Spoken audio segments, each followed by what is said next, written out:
Hi, this is Asa, and welcome to my audio experience.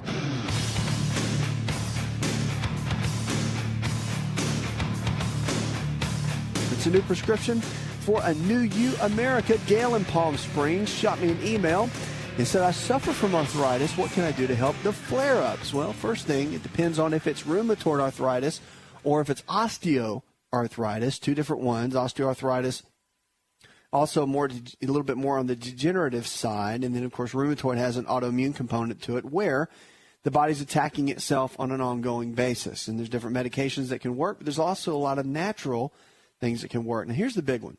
Depending on whether it's rheumatoid, being the autoimmune one, or osteoarthritis, being more the degenerative one, here's the deal. When it comes to arthritis, first thing you got to do, reduce inflammation in the body. Why? An itis is an inflammatory condition, period. So itis means inflammation.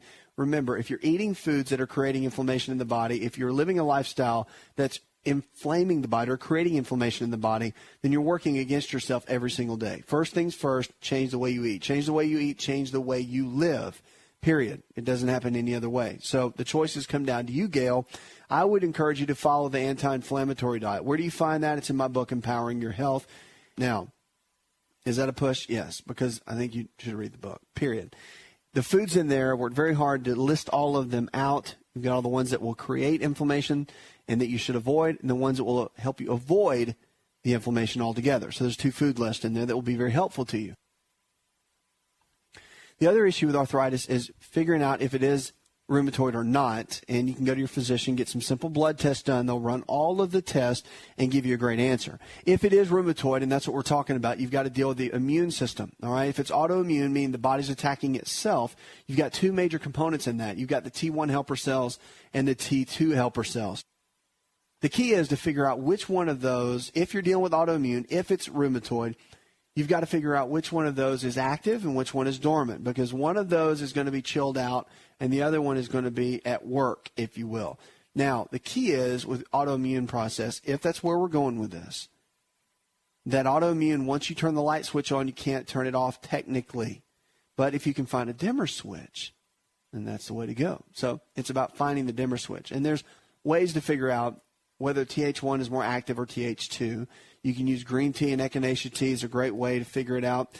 Also, they have some blood tests that they can check. They're very expensive, but they can figure out exactly which aspect of that is being affected. And, of course, different medications are involved. There are also some natural alternatives that can be helpful. Osteoarthritis, different animal, standard degeneration within the body, wear and tear of the joints. You've got lack of vitamin D typically, and you've got calcium that's not being utilized within the body that has to make the change. Scientists identify a new gene for stubborn breast cancers.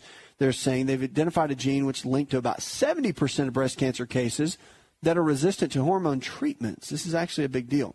So since hormones can trigger the growth of tumors, treatments that inhibit those hormones can be a key to treating certain breast cancers. Researchers at the Massachusetts-based Whitehead Institute for Biomedical Research wrote in a journal, Nature.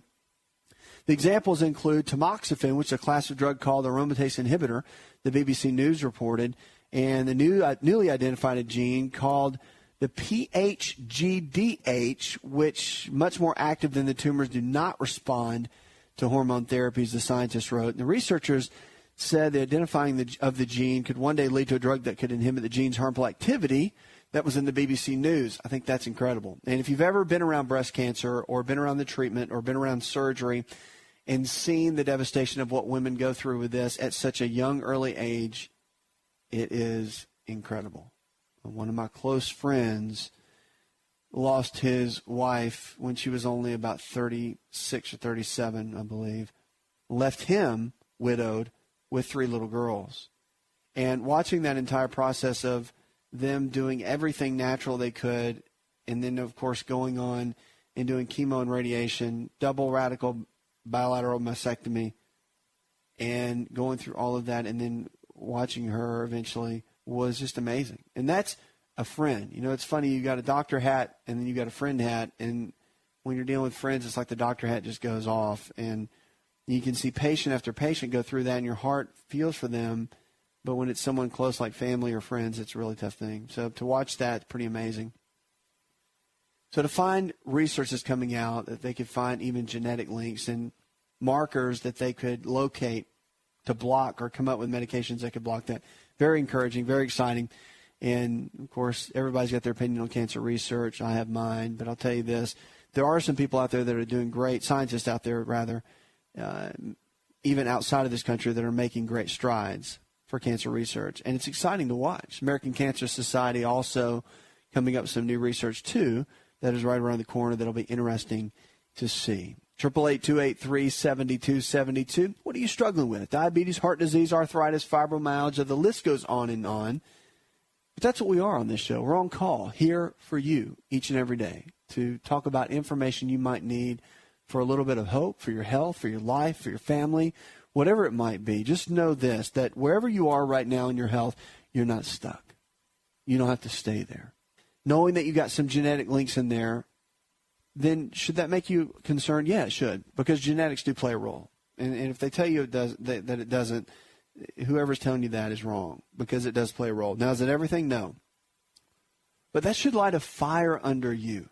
If you're over the age of 30 or even 35 and you're not paying attention to your health, you're not making major lifestyle changes, you're not really doing what it takes over and above to radically transform your health, somebody needs to shake you right now, because time is your greatest asset. And I can't tell you how many people that I see, even today. There's a 45-year young guy, 45, with a wife and kids, that is now going to have to go through surgery to have his entire colon removed. He's going to have a bag attached to him forever. He's overweight. It's his second bout of bowel cancer. Second. And the amazing thing to me is, and I didn't ask him today because it would have been very inappropriate in the setting, but my question is, at what point, when you get cancer, the first time, do you not have such a moment with yourself that you have such a radical change in the way that you think, a radical change in the way that you live? You look at your wife and your kids and say, enough is enough. It's such a wake-up call that things don't change. I don't get that. It bothers me to the core, because people can live better. It's not the doctor's fault. All he's going to do is cut out the colon because standard of care, because it's the guy's best option so the cancer doesn't come back. But 7 years ago when he had cancer for the first time, what moment did he not have just a radical transformation that says, I have to change and get my life back because I can beat this? Maybe no one told him. But that's the difference. You're listening to this show right now, and I'm telling you that there's hope, that there's a chance for change. But you have to be the one to do it.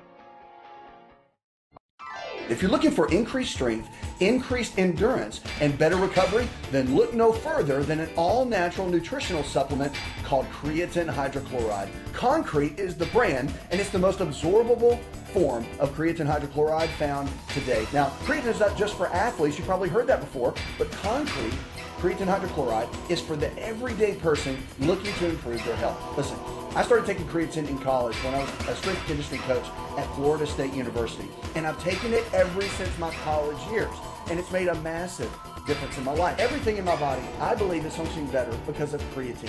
Creatine hydrochloride I've moved over to using Concrete, and it is the best form of creatine on the market. Concrete creatine hydrochloride is available at most Walmart stores and on Walmart.com or any store that carries nutritional supplements. Just make sure to look for Concrete brand creatine hydrochloride and watch your endurance, your strength, and your recovery and your immune system get boosted today.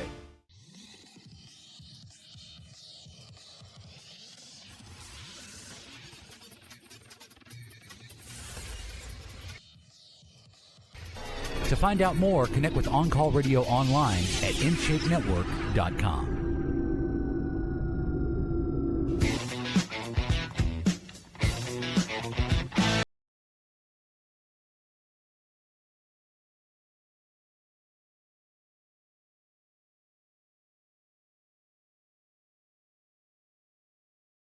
Let's kick it off now and go with Greg. Hi, Greg. Welcome to the show. Well, I'm a chiropractor in the Colorado area, and I great. just wanted to call out and just to tell you how much I appreciate your show. I listen to you on the way home at nights and learn lots and lots of information. I've been a chiropractor for over 20 years, and I'm just really starting to, last 2 to 5 years, include nutrition a lot in my practice, and just have seen a whole bunch of new results with adding the nutrition to what I do in my practice. That's great. What area of Colorado are you in? I'm in Northway. That's north of Denver metro nice. area. That's great. And, so you started adding it into your nutrition. What's that? So you started adding it into your practice and started seeing a lot of great results, I'm sure. Oh yeah, I have a whole bunch, and I had a case I wanted to just talk to you about, and I need to get going, so I'll just mention some things to you, and then I'll listen to you on the air if that's all right. Sure. I have a young patient's diabetic. I believe they're Braille's diabetic. They're 30, 31 years old. Went into renal failure, doing dialysis 3 times a week, coming in getting the adjustment, and then I'm also doing high-powered therapeutic laser, and on the kidneys to try and start some proliferation, get some proliferation there, and also some regrowth of the tissue and stimulation there. And then they've asked me about lymphatic because she's having trouble with her fluids, moving her fluids, and she's swelling a lot. And so she's been getting some she has her regular doctors, and they're giving her information, and she is on some medications, but she's also asking more about what she can do nutritionally to try and help move the lymphatic system. Okay. Now, do you have her doing any exercise at all whatsoever? Yeah, she does exercise, but with doing the dialysis 3 times a week, it's making her real sick, and it's real hard for her to keep active. She's very small. She's not overweight. Maybe 5'2", 100 pounds if that. And wow. But just today, I saw her today. She was very swollen and holding on to life. Basically, is what she's trying to do right now. She's not on a list yet. She's trying to get on the list for kidneys and a pancreas, but she hasn't been able to get on the list yet. So, wow. Has she? I mean, how much exercise can she handle? 10 minutes a day? You think? I think on good days she can. On the days she's not doing dialysis, I think that she's more up and has more energy and probably could do at least 10, maybe more. Okay. So it kind of phases in and out with the dialysis from what she's telling you. Right. Yeah, okay. Yeah, I tell you what, here's a couple of things. I mean, you're taking care of the nervous system, which I think is really important, and you're guiding her nutrition, which is fantastic. Her eating is going to be very, very important through all this. Here's the key, though, with the lymphatic system, from what I've seen, okay? With someone like that can't really do a lot, then one of the best exercises that she can do, provided her age and ability for where she is, I think, is the mini trampoline, rebounding. And they have some really inexpensive ones, urbanrebounder.com. They have the little stabilization bars. They're really good. That's the one that we've always used in our clinics. And they're really fantastic. And she could do 5 minutes a day, 3 minutes a day. It's kind of like whatever she's up to, and she can have it at home so she doesn't feel like she has to go to some gym and go and use her energy even driving and do all of that. She can do it at home, and then when she's done, she's done. And she can go sit down or do whatever she needs to do.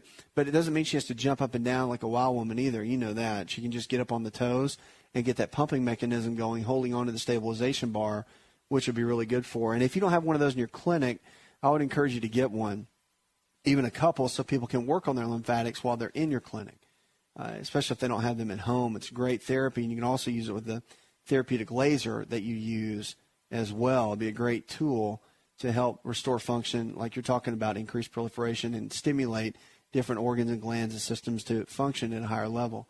So it's a great little tool to use. But, yeah, I mean, that's something that she could easily purchase, not really expensive, but she could have at home that could increase her health. And for diabetes, when someone's in acute renal failure, I'm going to tell you something that really not that I have used personally, but I have seen other practitioners use, and they've got phenomenal results. Matter of fact, one guy was given about 2 months to live based on his renal function, and he started using these products. So you might want to pass the information along to her now. It's not evidence-based, obviously, but it's in the natural world, as you know, there's a lot of studies that have not been done to prove anything. But cayenne pepper and also juniper berries. Those two together, for this guy, it didn't restore his kidneys back to, normal, but it slowed down the degeneration to the point where it started regenerating a little bit, and he's still going strong. They gave him months,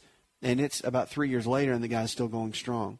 So she might want to do some research on that. You might want to look up some research and give her some handouts or do some research on it to give her some guidance in that. But, yeah, that is well known now that I've been studying it more for renal function.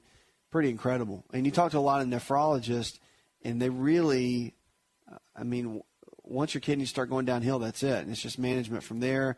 Get on the list, hope for the best. And I'm glad you're taking a proactive approach with her and kind of coaching her step by step. We need that. And I think it's great with what you're doing, Chris, with her. So keep up the great work, and we'll help you any way that we can to support you from this point, okay? Thanks for the call. 888-283-7272. That's 888-283-7272. You're listening to the Best in Healthy Talk Radio, the show where your health is your greatest wealth. Jonah from Florida writes, I've been struggling with prostate issues. My doctor says I have BPH. What is that, and what can I do? Well, BPH, benign prostatic hypertrophy.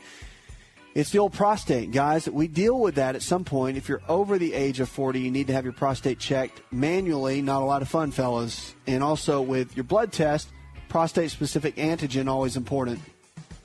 Getting that done on a regular basis. So here's the key, though. They've done a lot of research, and there's a lot of natural products that can help.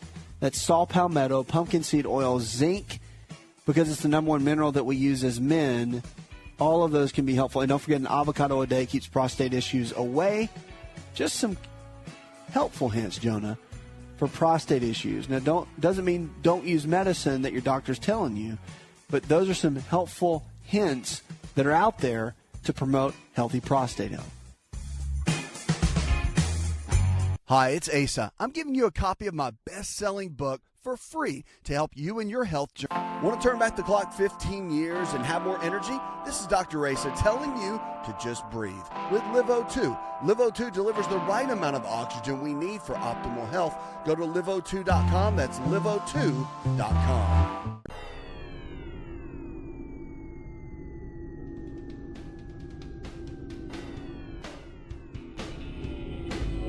To find out more, visit the show online, InShapeNetwork.com.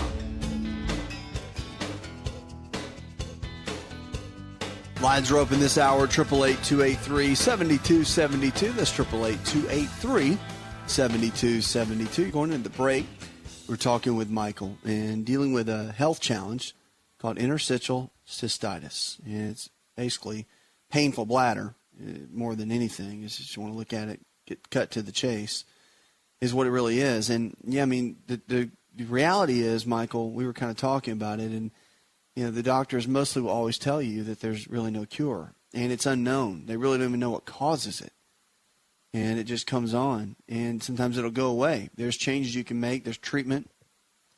There's dietary things you can change, and, literally, sometimes it just goes away, and then it comes back. There's not a lot of rhyme and reason for it, and there's different things they can do. There's bladder distension. Sometimes it's a form of treatment. They'll do a bladder installation, which is it's kind of like a bladder wash. They'll put a fluid-filled solution in there, and there's a drug that they use called DMSO that can be helpful. Sometimes it's a treatment for it. But, some of the drugs, have they given you any medication, oral medication yet?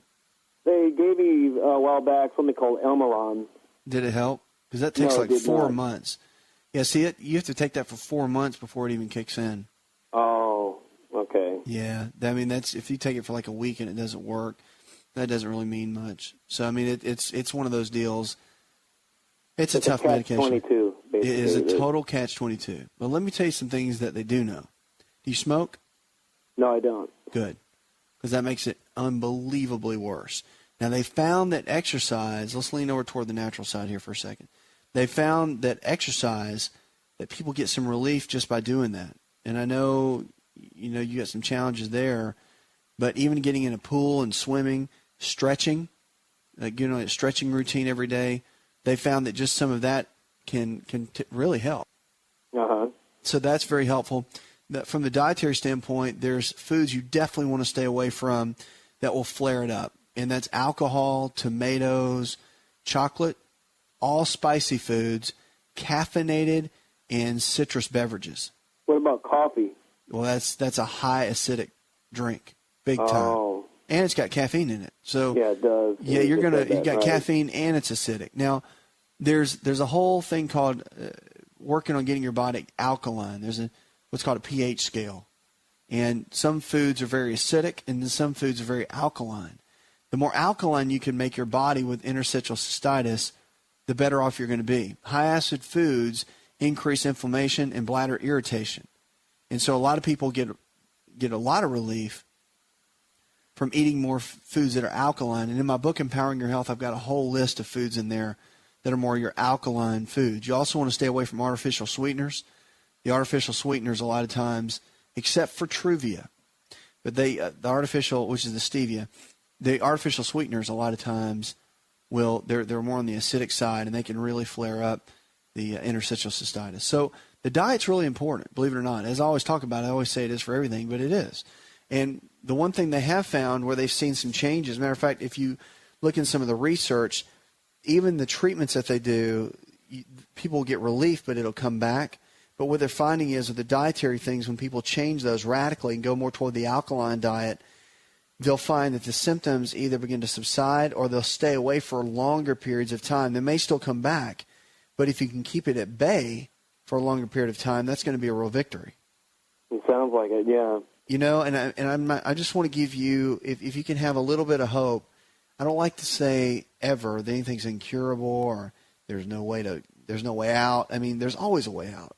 Right. We've got to look at the things that you can do, not at the things that are just impossible. I mean, there's always something possible with our health. My gosh, if you can get sick, you can get well at some capacity. So you just have to know that. But, yeah, I mean, coming up with a game plan is going to be a real key. I would go ahead and get a copy of my book and get looking into the alkaline foods and start getting your body more alkaline.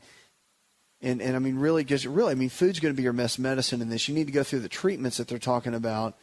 But at the end of the day, you don't want to be sitting there going, man, what is the deal? Why am I in so much pain?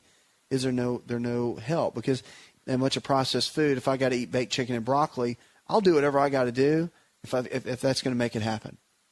So that's my mindset. And that's what I would encourage you to somehow adopt, because you got to beat this thing, man. You don't want it to win. Well, thank you very much for your help, and I will definitely look into all that information. Just look at it and keep me posted, all right? I want to hear how things are going with you, my man. 888-283-7272. Shoot me an email. We'll be glad to make it part of the show. Let's go to Cynthia now. Hi, Cynthia. Hi. How you doing, darling? How can I help? Well, I have listened to your show, and thank you for taking my call. Of course. I am a scleroderma patient disorder. I never heard of it. I knew that my sister died at age 35 of complications from lupus. We had never heard of lupus. She died in 1996, so of course, when I was diagnosed 5 years ago with scleroderma, the first thing that I thought was I had been to me, healthy. I was not overweight, except for the reason I went to the doctor. I had gained 30 pounds, but I had no symptoms. And when I started listening to your show and you're talking about autoimmune disorders, I thought I'd call to see if there was some natural way that I could continue to, as my doctors, my specialist as rheumatologists say, it's a chronic disease, and you have to live with it, and you can live with it. But I'm on about 10 medications: the prednisones, the Plaquenil, the Protonix for gastrointestinal problems, the Celebrex for the pain rheumatoid, even Depakote for what they thought was some type of seizure activity, but after 5 days in the hospital, they said, well, we don't know. It just could be scarring all over my lungs, just all over. But there's good days and bad days. But when listening to you provide so much hope with natural ways as opposed to, like you say, stay on medications because the doctors are experts and they put us on the medications for a reason, but we have a responsibility to do what we can do if we have people that are knowledgeable like you to help us. So that's why I'm calling. I need to know what it is that I need to be eating to beat the scleroderma. Scleroderma has hit my lungs, my gastrointestinal tract, my eyes, my skin, and I've gone from pneumonia, bronchitis, pleurisy, just anything you can think of. So now I'm saying I'm doing all right. I'm functioning. I'm still working, but I want to eat right. I want to do those things you're saying do, but I don't know what supplements or where to start. Okay, all right. Let's talk for a second now. Knowing that you're going through all of that, and you've had to walk through this, and it's starting to change some things in your body. Again, you've got to come up with an original game plan. You come up with a game plan, you work your plan, and scleroderma is a challenge within itself, and it's within a category of health challenges that are real challenging. They are. Now, it's an autoimmune disease, so which is where the body attacks itself. And right, exactly. So in the middle of that, knowing what to do when you've got an autoimmune condition is the key. So, again, you don't want to just sit back and take it, but you want to get to a place where you're like, okay, it's autoimmune, which means there's a strong genetic component that we're playing around with. And the genetic guys, they're tough to beat. So when you got a genetic component that you've got going on in your body, it's like turning a light switch on. And once the light switch is turned on, then you get to a place where you can't turn the light switch off because autoimmune can't turn it off. It's too strong on the genetic card.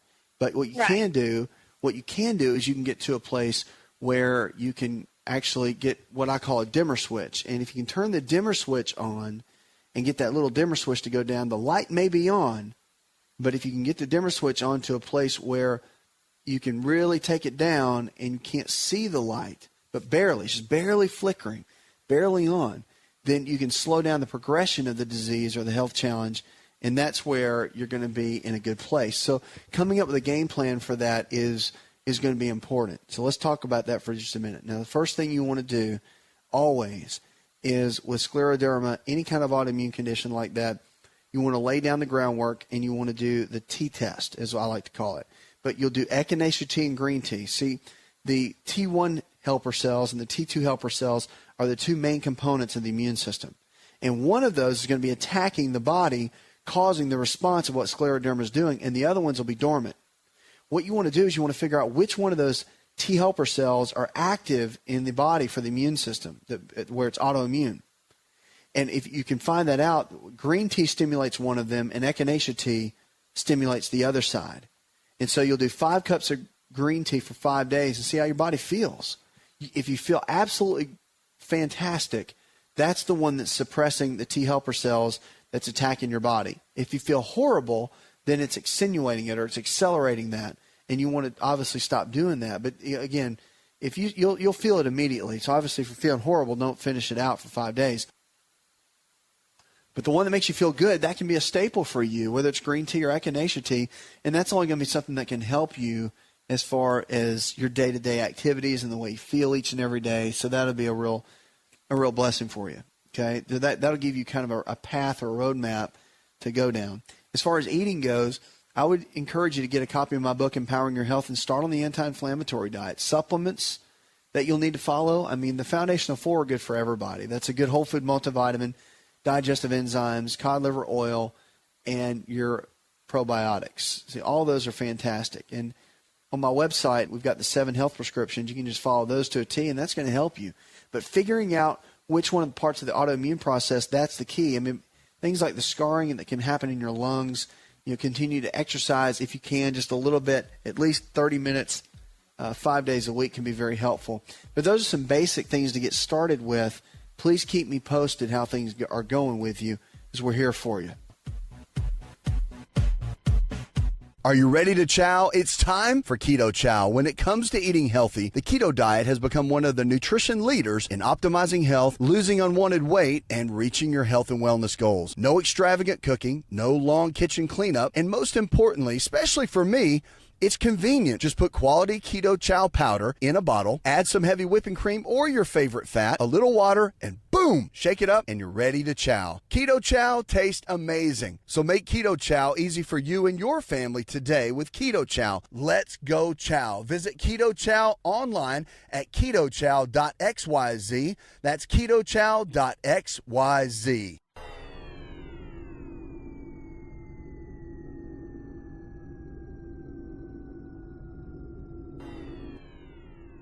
Connect with On Call Radio and watch On.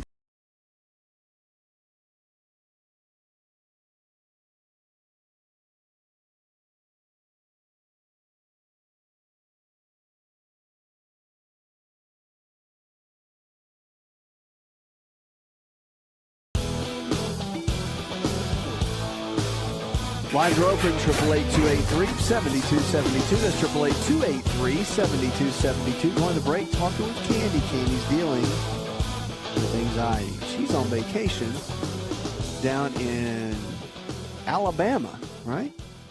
Yes. Down in Gulf Shores. Okay, so here's the deal. You're dealing with anxiety. You don't know why. It came out of nowhere. You're not stressed out. Life's not falling apart. But yet you can't, let me guess, you can't sleep at night, right? No, well, if I take my Xanax, I sleep at night. No, I'm talking about without medicine. Right. Right. So one of the major symptoms of low GABA levels in the brain is insomnia and anxiety. Those are the two. And so you take the Xanax, and it takes care of those issues. So you're able to go to sleep, and then, of course, you're not anxious. Well, the problem is it's very addictive. So here's the deal. To bring GABA levels up, here are the foods from a nutritional perspective that one should avoid, okay? Peanuts, walnuts, hazelnuts, almonds, cheese, oatmeal, anything with barley in it, anything with wheat flour in it, so that's bread, pasta, cereal, crackers, rice, salmon, spinach, and beans. All those foods right there will lower your GABA levels and make them worse. So if you eat those foods, it's making your condition worse. And all the benzodiazepine, all the Xanax is doing is masking all of that. Now, supplements that can be helpful for GABA. Remember, GABA itself, if you take it as a supplement, which they tried to make it into a supplement, but it didn't cross what's called the blood-brain barrier. It didn't cross over. And one of the main issues with the supplements that are actually beneficial, L-theanine, very good. L-taurine, very good as well. And here's one that they've said is really good, valerian root. But I've talked to a lot of pharmacists, and just the interactions of what valerian root can do, it can have some similar effects. It's got a very long half-life, and what that means is when you take a valerian root, it stays in the system. So I've talked to several pharmacists, and they just said that's on their blacklist, meaning that they're not big fans of recommending that. So they are the experts when it comes to chemistry in the body, no doubt, and how drugs interact, and how supplements interact. So just be careful. If you look into valerian root, which is a big component for GABA levels, you got to be careful with it, and you got to make sure you're working with a doctor at some level that's watching over you with that, because it can be combined with other components, and that can be fine. But just know that, again, you just got to be careful with it. So if you haven't had any major issues, life hasn't thrown you a major curveball, you haven't gone through a lot of stress, and you're wondering what in the world is going on and what's causing the anxiety, usually it's nutritional, typically. And the Xanax is only going to be a Band-Aid, and again, you'll get addicted to it, very much so. So I'd be real careful with it. And your diet, that's the other key. Now, you told me basically, there wasn't one thing that you mentioned that was healthy in what you're eating. The only way you're going to really make some major transitions in your life and conquer brain chemistry and conquer your body chemistry and feel better than you've ever felt before is to really focus. Now, if you want to finish out your vacation and do what you want, that's up to you.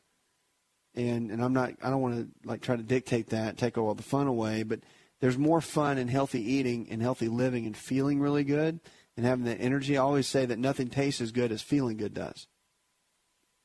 That's a little mantra that I've always taught people, and a mantra that I live by, and it's true.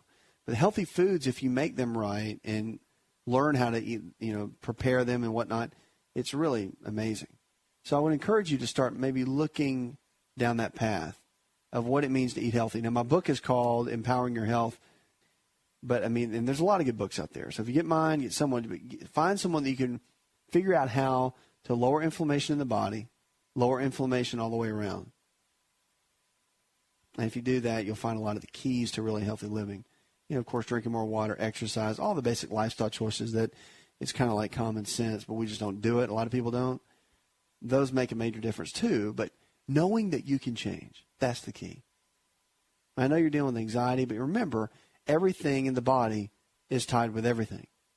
So it's all about connecting the dots. And when you start connecting the dots, that's where you start finding the healing for what you're shooting for. Thanks so much for the call. 888-283-7272. That's 888-283-7272. Or you can check us out on the web. You can catch you and get up with all that's going on the show. Avocado is our food for the day. I'm a big fan. Why? Because they're great for prostate health, but really so much. And they pack a huge punch. They're healthy fats, but they also contain folate, potassium, monounsaturated fats, and, of course, they're very high in fiber.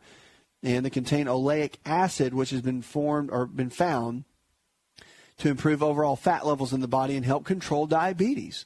So by using avocados, their main source is fat, of course, but they can lower triglycerides by up to 20%. Yes, I said lower your triglycerides by up to 20%. Pretty incredible. And help lower overall cholesterol. A low-fat diet containing avocados has been shown to both lower levels of dangerous low-density lipoprotein, that's the bad type of cholesterol, and raise the HDLs, that's the good kind of cholesterol. And the avocados are also a huge source of fiber, 10 grams and only one avocado. And we know, of course, that will help lower blood pressure, heart disease, and certain types of cancer, specifically colon cancer. They contain 30% more potassium than a banana. So don't go for the banana, go for the avocado. Potassium is beneficial in the body by lowering blood pressure, yada, yada, yada. So, as you can see, the benefits of avocados, I'm a big fan of. Most people worry about the fat, and I think it's ridiculous because the fat in these avocados is the kind of fat that you need. And most of us get a lot of the fat we don't need. By putting the good, healthy fats in, you'll notice a big difference in your overall health. Puts another hour in the charts. I'd like to thank our producer, Leslie Pardue, and the rest of the team. Go tell one person something you learned on this show, and together we can change the health of our friends, our families, and our communities. You're listening to the best in healthy talk radio, where we're diagnosing hope one person at a time. You could listen to the ASA RX audio experience on Spotify and Pandora. For all the ways to watch and listen, check out our show page at asarx.com/experience. Hi, it's Asa. I'm giving you a copy of my best-selling book for free to help you in your health journey today. I'll pay for the book. All you do is just cover the small shipping and handling costs. Go to asarx.com and get your free book today. This episode is over, but check episode notes for links to products and services you've heard about on this episode. Thanks for listening and subscribing. Please share the ASA RX audio experience with others and stay in touch by giving us your comment or review.